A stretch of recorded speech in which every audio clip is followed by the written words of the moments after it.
Es Eddie Ramírez, miembro de Gente de Petróleo, ha sido presidente de Palmaven, filial de Petróleos de Venezuela.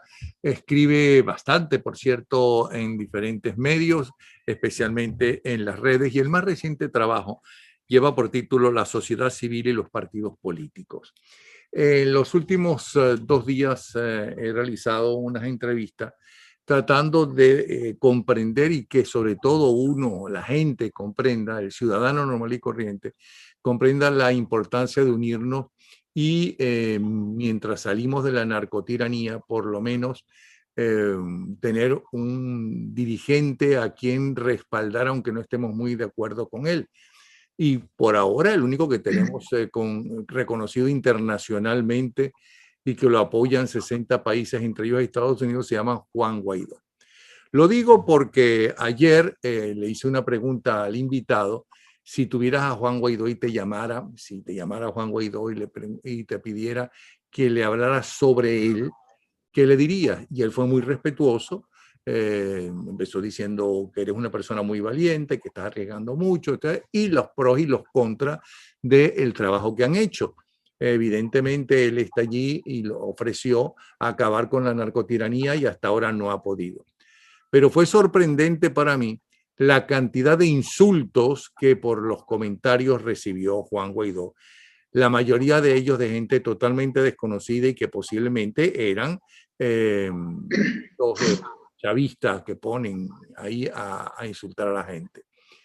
Pero ahí debe haber también gente de oposición que realmente cree y que tiene ese lenguaje que para nada ayuda a una unión de gente o ayuda a la salida del país.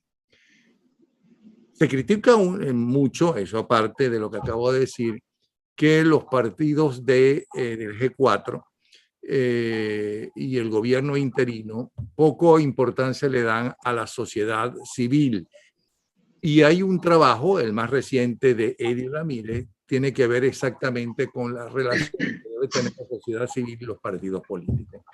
El venezolano en líneas generales sabe qué son, para qué sirven, para qué han servido y para qué no sirven los partidos políticos. Pero de la sociedad civil es bueno saber bastante y conocer y participar en alguna de las sociedades civiles. Y es por eso que le pido a Eddie Ramírez que nos hable de eso exactamente. Primero, ¿qué es una sociedad civil? ¿Cuáles son las sociedades civiles? Algunos ejemplos de buenas sociedades civiles y lo que están haciendo. Y luego, ¿cuál debe ser la relación entre ellos? Bienvenido, Eddie Ramírez. Muchas gracias, Napoleón, muy amable por invitarme. Mira, básicamente la sociedad civil tiene su objetivo, es el bien común, o a veces viene un poquito más específico, pero en general podemos decir que el bien común, busca el bien común, no tiene nada que ver con los gobiernos, o sea, son organizaciones no gubernamentales, lo cual es muy importante, no tiene fines de lucro. Y otro punto que a veces olvidan algunas organizaciones es que el objetivo no es el poder político, sino realmente tener alguna influencia en la cosa pública, en la red pública, en cómo marcha el país.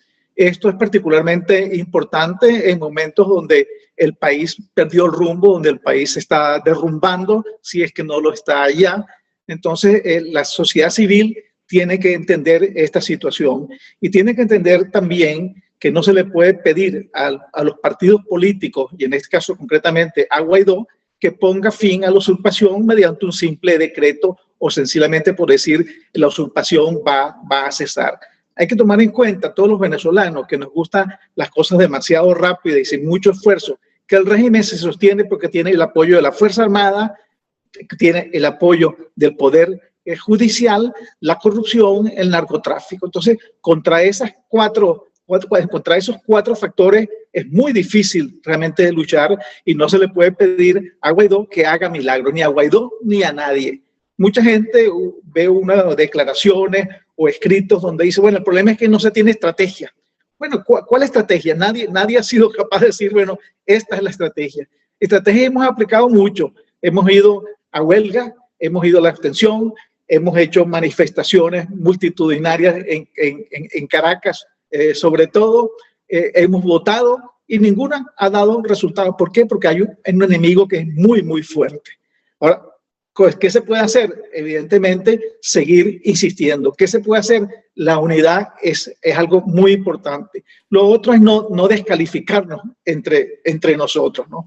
Organizaciones de la sociedad civil hay muchísimas. Venezuela tiene una larga tradición de organizaciones de la sociedad civil, algunas de mucho prestigio, unas las llamadas fundaciones sobre todo. Me permito citar la Fundación Mendoza. La Fundación Mendoza nació en 1951 de manos de un señor empresario como don Eugenio Mendoza, que realmente hay que quitarse el sombrero la cantidad de cosas que hizo don Eugenio, ¿no? Pero nunca buscó el poder político, esa fundación. La Fundación Follmer es otra fundación fundada por don Gustavo Follmer, realmente de una gran trayectoria de muchos años en el país. La Fundación Neumann, por ejemplo. La Fundación Neumann, la Fundación Polar, que hace una labor increíble. Entonces, son una serie de fundaciones que han hecho una contribución importante al país. Yo particularmente admiro mucho a alguien que no es, porque las fundaciones las fundaciones, ¿qué son en el fondo? Es un capital que se coloca en un sitio, en un banco, en una inversión, y de los intereses de ese capital se maneja la fundación. O poco a poco se va consumiendo ese capital que alguien puso ahí, generalmente un empresario. Yo admiro mucho a una persona que no era empresario y que sin embargo fue capaz de hacer una gran labor, que fue el doctor Luis Marcano Coello, que creó la Fundación Servicio para el Agricultor, FUSAGRI, promovió la fundación del Colegio de Agricultura Simón Bolívar en Barinas, Fundarbol. O sea, hay una serie de personas que han contribuido en forma muy importante aquí. La Fundación para la Parálisis Infantil, la Universidad Metropolitana, todo eso surge de la iniciativa de hombres de empresa con una gran visión al cual le debemos mucho y que muy pocas veces reconocemos esa labor de esa gente. Ahora, además de esas, que normalmente organizadas como fundaciones, registradas como fundaciones, existen otras que son asociaciones civiles y a veces también como fundaciones que tienen un objetivo un poco más específico, ¿no? Que es tratar de influir en las políticas públicas en aspectos del medio ambiente que han proliferado últimamente en todas partes. La más conocida a nivel mundial es Greenpeace, que uno podrá criticarle algunos aspectos de ellas y tal, pero no hay duda que ocasionan un gran impacto y han tenido una influencia importante en todo esto del calentamiento global. Aquí en Venezuela han proliferado también mucho, gracias a Dios, las asociaciones civiles dirigidas a la defensa de los derechos humanos.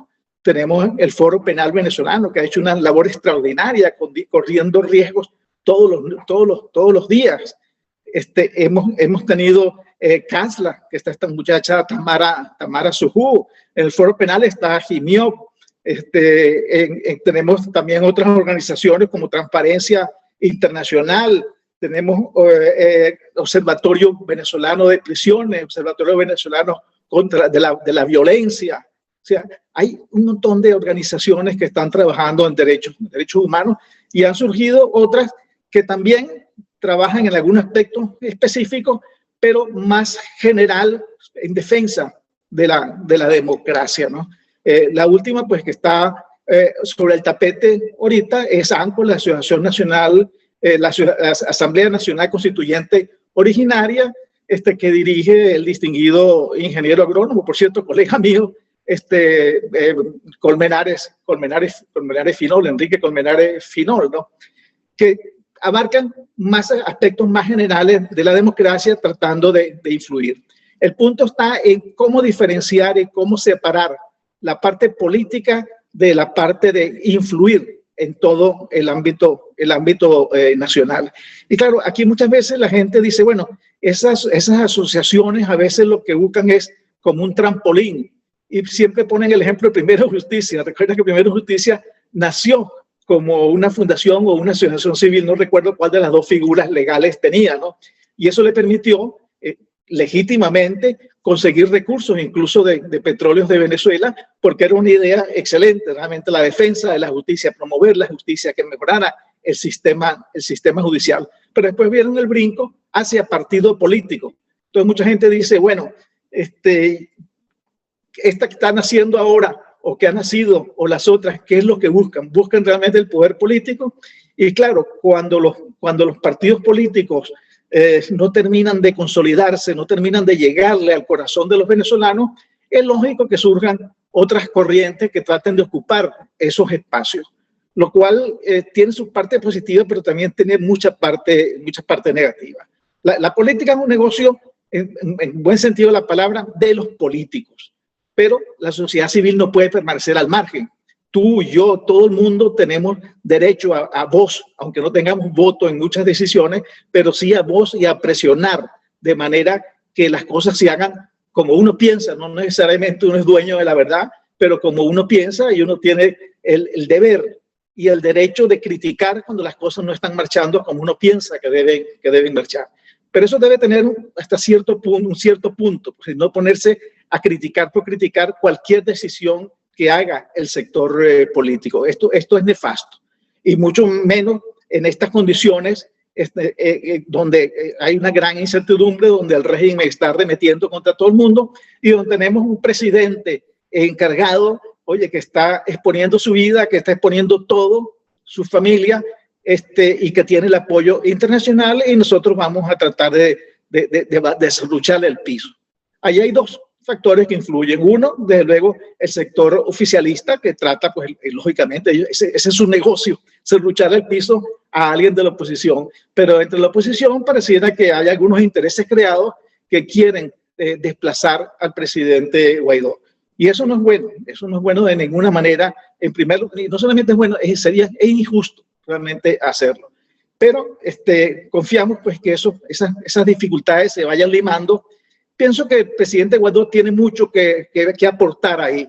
El que tiene el poder, aunque no sea un poder total, pero es el que está, vamos a decir, en la cúspide de la oposición ahorita, puede tener más facilidades para buscar a los otros y convencerlos de que hay que deponer esas posiciones extremas que no conducen a nada, ¿no?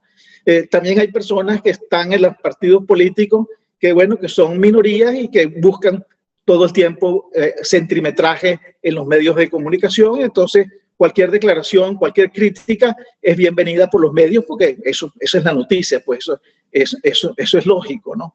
Sin embargo, yo soy optimista de que poco a poco se vayan entendiendo. Es como yo digo, es una desconfianza mutua que no sé si nos viene de nuestra herencia española, del Lazarillo de Tormes, del Pícaro Guzmán de Alfarache.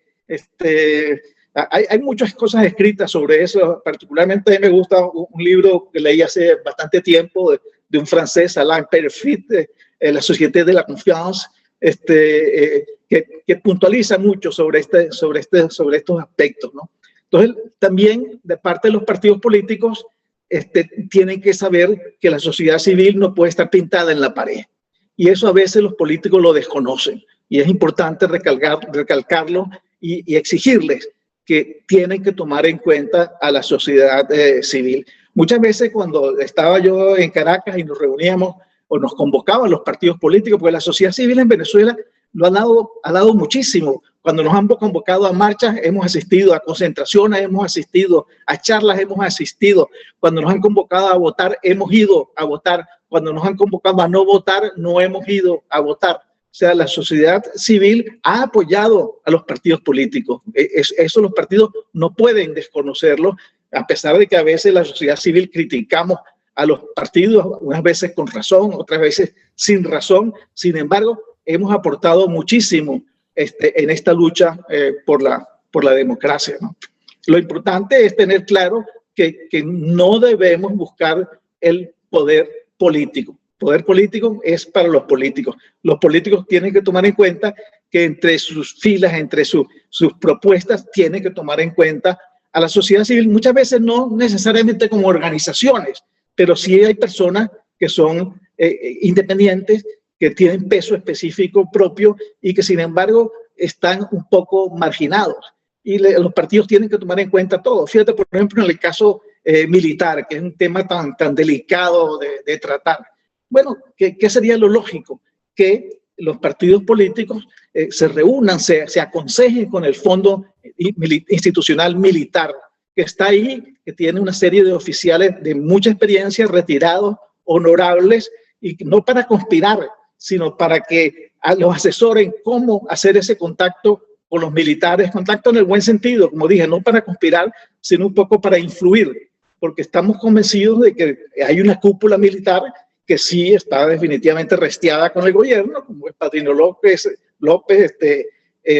Remigio Ceballos, pero otros no, sencillamente son oficiales que están ahí obedeciendo órdenes. El ejército, como tú sabes, es una organización piramidal, entonces no es tan fácil brincar desde abajo hacia arriba. La disciplina es lo que reina en el ejército, el principio de superior que manda y subalterno que obedece se respeta mucho, pero entonces hay que buscar la manera de comunicarse con ellos.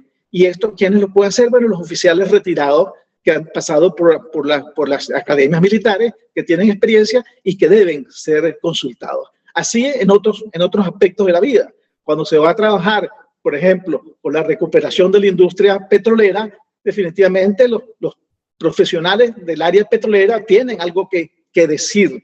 La decisión al final la toman los políticos. ¿Por qué? Porque la política petrolera la fijan los políticos. Sin embargo, en aspectos técnicos, en aspectos gerenciales, tienen que respetar la voz de los especialistas, ¿no? Y sobre todo la principal crítica que se le ha hecho a los partidos políticos durante los 40 años de una democracia que era perfectible definitivamente y que hizo muchas cosas buenas, pero que tuvo muchas fallas, es el no respeto a la meritocracia, el incurrir en el clientelismo, en el compañerito. Eso desgastó muchísimo a la democracia y es una de las causas por las cuales tuvimos a Chávez. Entonces, el compromiso con los políticos tiene que ser, vamos a respetar la meritocracia, que algunos tratan de descalificarle y decirle que eso no existe, que eso es una élite, pero no, eso es lo que existe en el mundo desarrollado. A veces sorprende, estaba viendo unas declaraciones, por cierto, del presidente de la Cámara Petrolera del Estado Zulia, que me dio vergüenza, el señor Parra, donde dice que le presentan un video donde un señor petrolero retirado se queja de que las instalaciones no las están manteniendo bien, y entonces dice, bueno, es que los petroleros vivían demasiado bien, en casas bien mantenidas, con clubes, etcétera. Bueno, ¿qué es lo que pretende este señor? Que todos vivamos en habitaciones no apropiadas. O sea, en vez de tratar de nivelar para arriba, un empresario o pseudoempresario como quiere que todos nivelemos hacia abajo. Eso es una mentalidad realmente distorsionada. Es el argumento de la envidia también un poco, ¿no? Decir, bueno, estos tenían mucho... que no puede acceder por la meritocracia porque no tiene méritos para ello. Exactamente, sí. Entonces, eso es una mentalidad que la sociedad civil, a través de distintas organizaciones, tiene que ir haciendo una campaña, y la está haciendo, para concientizar al pueblo. Yo estoy convencido que muchas de las cosas que han sucedido en Venezuela se deben a que la educación fracasó. En la educación formamos excelentes profesionales de primera, que los estamos viendo en el exterior, médicos, ingenieros, que se están destacando en el exterior, pero no formamos buenos ciudadanos en general. Con las excepciones del caso, lógicamente, hay muchos buenos ciudadanos, pero en general, el pueblo venezolano no es un buen ciudadano porque no tenía una educación cívica sólida, que de respetar los principios y valores de la democracia. Es una asignatura que se suspendió, que se eliminó del pensum educativo, moral y cívica. Eso tengo entendido, sí, que eso se eliminó. Pero tampoco se daba... Fue por los años 80. Sí, pero probablemente tampoco se daba a profundidad, ¿no? Sino siempre hemos quedado en generalidades, como la historia. La historia es la historia de las batallas y no la historia de nuestros héroes civiles. Esa es una educación que te conduce directamente al gendarme necesario, ¿no? Que ha tenido mucha influencia a través de toda nuestra historia. Una vez aclarado lo que es ¿cómo se llama? Las diferentes sociedades que hay, sociedades civiles, y cuál debe ser la unión o la conversación con la dirigencia política, yo quisiera recordar algunas de las afirmaciones que han dado nuestros dos últimos invitados, que tienen que ver con todo esto de, bueno, hay que salir de la narcotiranía. Y no es exactamente hablando en contra exclusivamente de la oposición, aunque todo el mundo tiene derecho en una democracia, en una sociedad civilizada, a expresar su forma de pensar, que es diferente a insultar. Y sobre todo cuando tú no estás enfrente de la persona que estás insultando para que la persona te responda. Entonces, por ejemplo, el coronel Antonio Guevara nos decía que nos olvidemos de intervenciones militares, que los países tienen demasiadas preocupaciones, cada uno de ellos, que podrían intervenir, y no solamente por el coronavirus, para estar enviando gente armada a otros países. Supongo que pensaba en Colombia, en Estados Unidos, en Brasil, no sé. Que era necesario la unión, que era necesario tener fuerza, una unión de fuerza. No todo el mundo tiene que estar unido y todo el mundo estar de acuerdo. Eso es imposible, en ninguna sociedad se da eso. Pero todo el mundo, evidentemente, o la gran mayoría de los venezolanos lo que quieren es salir de este desastre en que se está viviendo. Pero decía que era necesario que la dirigencia política escuchara a la gente, porque aparentemente la gente al principio los apoya, ¿no? Y luego les retira su apoyo, que es lo que está pasando. Y una vez que tuviera fuerza los políticos, es decir, los políticos de oposición, los políticos democráticos, pues entonces también hacer contacto con los militares. Que la salida va a ser por ahí y que además la salida va a contar con Eleazar López Contreras, que venía del gobierno de Gómez, ¿ok? Pero que era un hombre a la hora de llegar al poder, en lugar de quedarse con la dictadura como un dictador, lo que hizo fue empezar a liberar a Venezuela, a democratizar a Venezuela sin prisa, pero sin pausa, poco a poco. Al día siguiente estuvimos conversando con un orientador, un analista político que además asesora o ha asesorado a muchos candidatos electorales en Centroamérica y México que han llegado a la presidencia, como es Orlando Goncalves. Orlando Goncalves nos decía que realmente los políticos actualmente y los candidatos actualmente en el mundo entero, pero especificaba concretamente porque era lo que nos interesaba, América y Venezuela en específico, no escuchan a la gente, que viven en una burbuja y que nosotros los ciudadanos también vivimos en una burbuja. Y yo le pedía que lo llamara a Juan Guaidó para conocer qué piensa de él, qué es lo que está haciendo bien y qué está haciendo mal, por qué razón no tiene el apoyo que tenía en un principio, como lo tuvo Leopoldo López, como lo tuvo Capriles, ¿okay? Ese apoyo masivo, qué es lo que está pasando y por qué no lo tiene. ¿Okay? Le pregunto a usted lo mismo. Y lo llama usted, que ha logrado esos puestos por su meritocracia, que era algo maravilloso que tenía esa Venezuela, con todos los defectos y con toda la crisis que se estaba viviendo, nada comparable con lo que está sucediendo ahora, ni mucho menos. Es la meritocracia. Si tuviera delante suyo a Guaidó y Guaidó se lo pidiera, ¿qué le diría? Pero háblele a él, no me hable a mí. A él. Muy bien. Yo en primer lugar lo felicitaría. Realmente él ha hecho... Espera un momentico. Yo en primer lugar le felicitaría, no.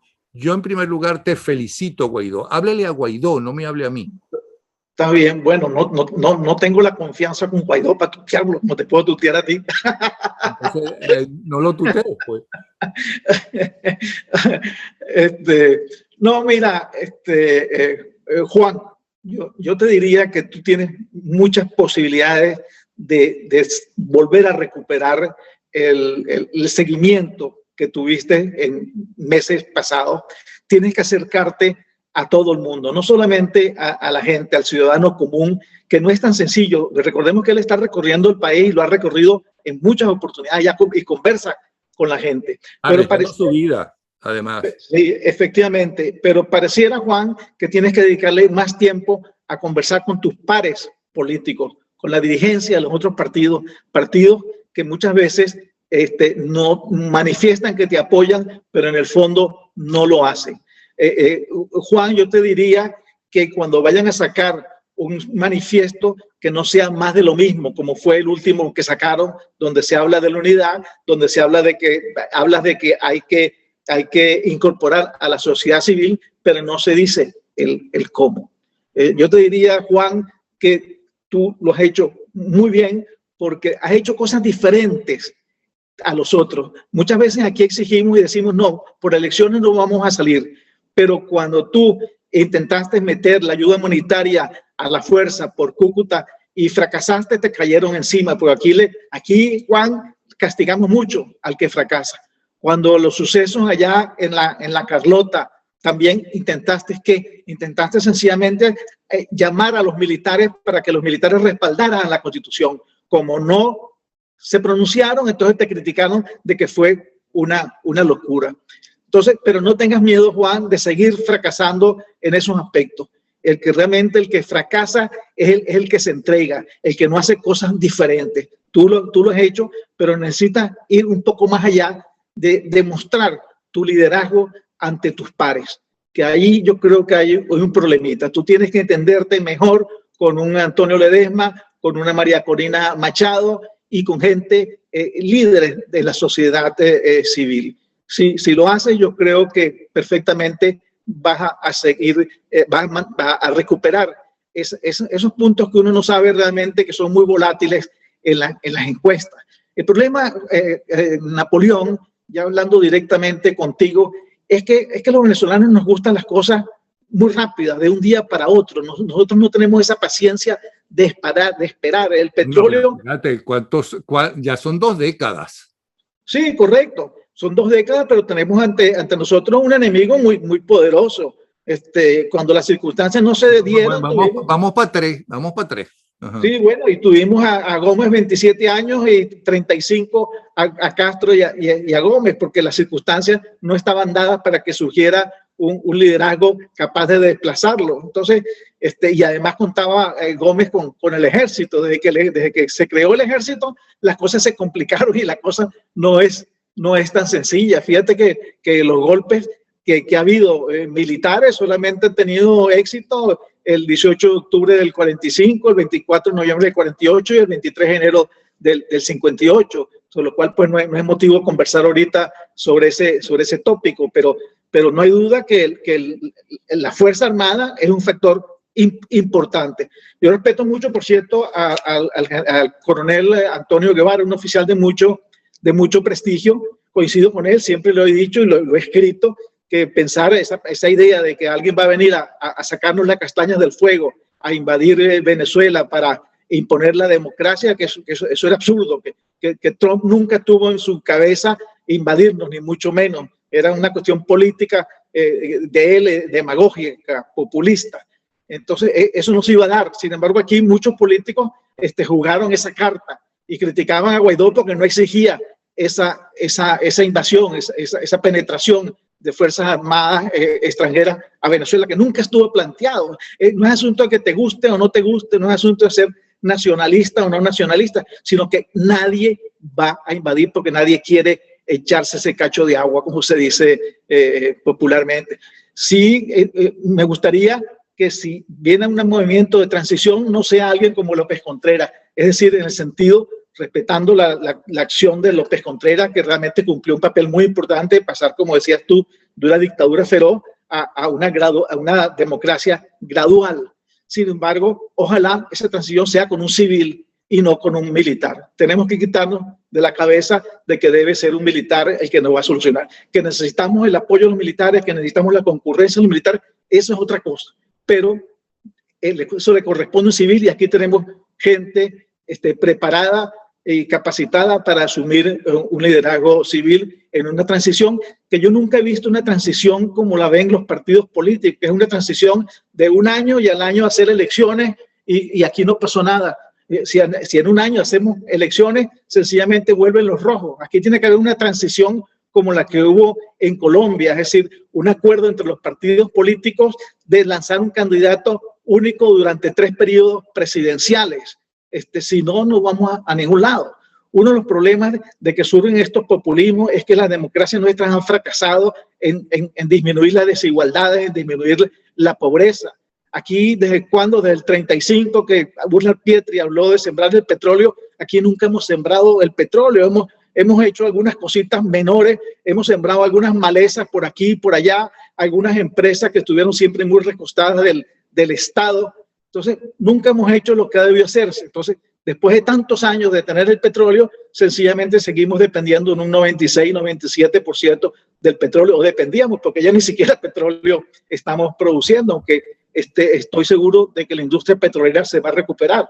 No sé si con PDVSA o sin PDVSA, pero la industria petrolera se va a recuperar inevitablemente, también nos guste o no nos guste, con participación del sector privado, porque el Estado venezolano no tiene recursos para enderezar tantos entuertos como es la infraestructura en el suelo, con el problema de salud, el problema de educación y tantos problemas que tenemos en Venezuela. Entonces, necesariamente el Estado tiene que desprenderse de esas empresas que están todas quebradas, todas están quebradas. Entonces, no pretendamos volver al pasado a querer hacer lo mismo que hacíamos cuando teníamos petróleo abundante, cuando la población era más pequeña. Aquí tenemos que cambiar completamente. Y en ese sentido, uno percibe que todavía hay muchos políticos que tienen el estatismo metido en la cabeza. Eso, las circunstancias los van a llevar allá. Entonces, yo digo muchas veces cuando se plantea la cuestión de que si se debe recuperar PDVSA o no, u otra empresa, yo digo, mira, no nos empatemos en esa discusión. Las circunstancias nos van a llevar a que el Estado no tiene dinero para invertir en una empresa que está tan maltrecha. Lo que hay es que parapetearla de manera que eventualmente se pueda privatizar. Y podría quedar una empresa pequeña que sirve un poco como de evaluación del resto de las empresas, pero sin la PDVSA que teníamos anteriormente. Eso es completamente imposible volver al pasado, ¿no? Entonces, eso hay que írselo vendiendo al pueblo venezolano, que el pueblo venezolano es muy estatista. El pueblo venezolano le encanta que sea el gobierno que haga. Y lógicamente el problema con el sector político es que como aquí el Estado no financia los partidos políticos, cuando hay un cambio de gobierno, bueno, todo el mundo aspira a tener algún cargo para poder sobrevivir, ¿no? ¿Por qué? Porque aquí el sector privado difícilmente puede aportar a los partidos políticos porque el gobierno de turno, sea esta dictadura o anteriormente, bueno, le ponían la vista encima y no le daban más contratos si percibían o se aseguraban de que estaba financiando a alguien de la oposición en ese momento, ¿no? Y en estos momentos es impensable que el sector privado pueda estar apoyando francamente a un partido de la oposición porque lo hunden, ¿no? Entonces, esa es una labor que hay que hacer y es una labor de educación de la gente y de los políticos y de la sociedad civil. En los partidos políticos tenemos partidos políticos buenos que lógicamente se han venido a menos, pero que algunos tienen más gente, otros tienen menos gente. Hay unos partidos que son de papel, no vamos a engañarnos. Pero también en la sociedad civil existen una ONG que cacarean mucho, pero que realmente tampoco tienen mucha gente. Y en cambio hay otras asociaciones que tienen poca gente, pero hacen una labor de patria increíblemente positiva. Bueno, pues muchísimas gracias, Eddie Ramírez. Justamente queríamos escuchar su opinión sobre lo que está pasando, sobre todo lo que es la sociedad civil y, como diría Luis Michelena, cómo se come eso. ¿Ok? Y los ejemplos son excelentes los que ha dado sobre sociedades civiles que han hecho mucho por el país. Hay una actividad que hay que apoyar, que es la actividad que se está convocando para el 19 de abril. También hay una actividad que hay que apoyar, que la estaba promoviendo Enrique Colmenares Finol, que es una red y un compromiso de apoyo de los ciudadanos para recuperar la democracia. Esas son cosas positivas que hay que hacerlas, no son una bala de plata, no van a resolvernos el problema, no vamos a salir de la usurpación por ese hecho, pero son cosas necesarias, aunque no suficientes para salir del régimen. Muchas gracias. Y que debilitan el régimen, evidentemente. El régimen que ha fracasado, porque uno de los mayores fracasos es que tiene a Juan Guaidó, ¿no? y un gobierno interino ahí dentro del país. No ha podido sacarlo por la presión, por la forma como se ha movido, porque han hablado con otros países y esos países apoyan la lucha de los venezolanos para restituir la democracia, etcétera. Eso es un fracaso. Así es, pareciera que las fuerzas están igualadas. Ni el gobierno se atreve a desplazar a Guaidó, ni Guaidó tiene cómo desplazar al gobierno. Entonces, por eso que no debemos animarnos. Guaidó ha conseguido muchísimas cosas, la oposición ha conseguido muchísimas cosas, pero estamos ante un enemigo inédito, como acostumbraba a decir mi amigo Pompeyo Márquez cada vez que nos reuníamos. Aquí tenemos algo inédito y la solución va a ser inédita. Muchas gracias, Napoleón. No, gracias a ti.